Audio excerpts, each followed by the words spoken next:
বাতাসে টাকা উড়ছে। তুমি ভাবলে প্রজাপতি এবং লিখে ফেললে একটি হালকা রঙিন কবিতা। আকাশে উড়ছে যুদ্ধ বিমান।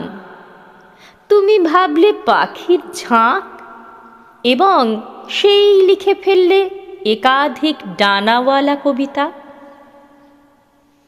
এভাবেই বুলেটকে ভেবেছ লিপস্টিক, বোমার ধোঁয়াকে ভেবেছ মেঘ।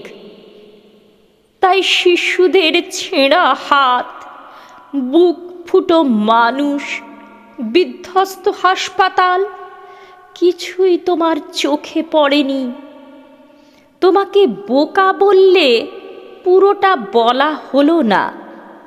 ওয়েস্ট পেপার বাস্কেটেরাও চিৎকার করে বলছে, তোমার কবিতা তারা নিতে চায় না, তারা নিতে চায় না, তারা নিতে চায় না।